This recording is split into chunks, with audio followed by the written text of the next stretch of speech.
And I was, lost in relationship. I was really overwhelmed by a lot of my emotions. I had a lot of issues with rage and with anger. And it was like there were two versions of me, this sort of guy that could be spiritual, and then this sort of everyday me that was a bit of a hot mess. And Jun Po really helped to bring those two worlds together for me, and just a really beautiful way through his teaching. And then that inspired me to basically write his life story, which was the first book of his that I wrote, called A Heart Blown Open, which just detailed his own crazy journey and how he came to be a Zen lineage holder in a traditional Rinzai Zen lineage, but then realized he needed to bring in all of this emotional integration work.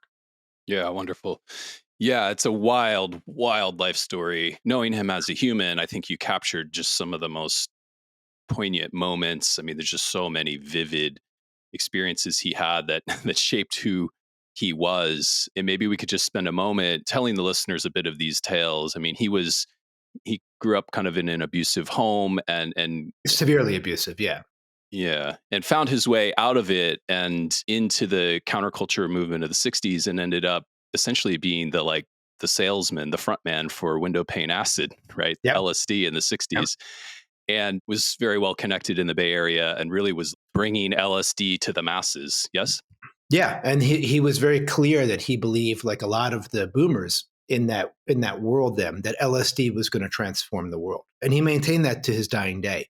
That Hmm. LSD opened a door for people in the West that allowed Eastern spirituality to come in. Yeah, and as part of that, he hit some hard times, and he found himself in a moment of just deep anguish and exploration, I suppose, and attempted kind of a ritual suicide by LSD, if I remember correctly. Right? Do you mind telling this story, which I find to be a particularly vivid one? Yeah, well, this story was less about him being in a place of despair and more being in a place of deep curiosity. And he would have been, I guess, in his early 30s or so. And what he decided to do was to sit down at a friend's house in the Bay Area on the water, and to do about 110 hits of LSD at once. Hmm. And it dissolves right in your mouth.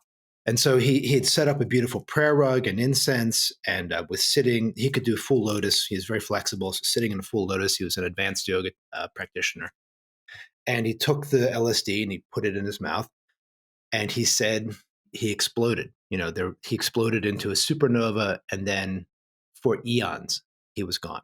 There was just nothing. And the way he described it was, for eons and eons and eons, there was just pure nothingness, except for what he described as this gossamer thread. And the knowing that was present knew somehow that if the gossamer thread was lost, that then it would just be emptiness. There would be no more potentiality. And so the awareness that was there just sort of was with this gossamer thread and all this emptiness. And after eons and eons and eons, um, slowly sensory data began to come back in. There was this sort of mixed up sense of what was where. And when he finally kind of came to, he said his face felt very strange and his body felt really strange, and he had actually fallen forward Hmm. and his tongue had come out, and so his tongue was stuck under the carpet, and so he had to peel his tongue off. And he'd been there for 8 hours or something, so he had to pee and he had to figure out how to use his body. And through that experience of sort of extreme ego suicide or death, he got a really clear transmission, a voice that he heard in his head that said, "Go to India." He's got himself together and went to his brother's house. He had his brother shave his head, and he was on a plane to India the next day, where he had a whole series of really crazy experiences. Hmm. Yeah. Wild. I mean, this is just, this is Jun Po. He definitely took things to the extreme. And I should say too, he went from that LSD experience. He went down, borrowed his friend's Porsche, and then drove to his brother's house. So I would imagine that was quite an interesting drive at 5 or 6 in the morning when he was in that car. So Right.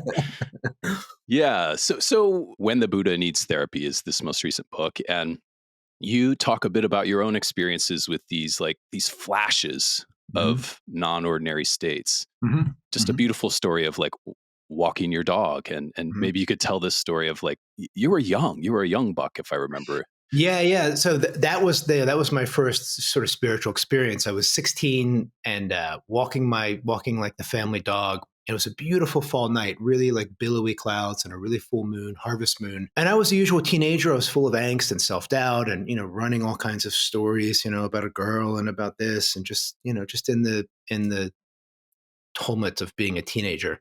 Mhm, And I was looking at the moon, and it occurred to me intellectually that this was the same moon that every human who'd ever lived had looked at, that it was essentially unchanged. And in an instant, I felt completely connected to all humans that had ever lived in all times.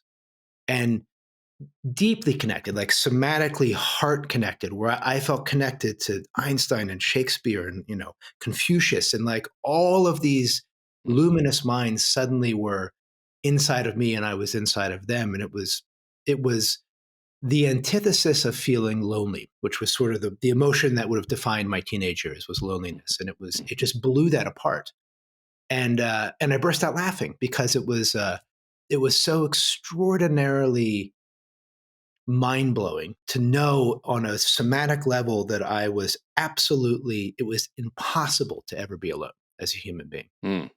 Wow. And had you, at this point in your life, had you meditated, done yoga? Was there anything that kind of, when you look back, created the Nothing. conditions? No, Mm-mm. nothing. No, I was really introspective, very, very, very curious about existence. I was very curious about my own existence, the fact that I was alive and conscious.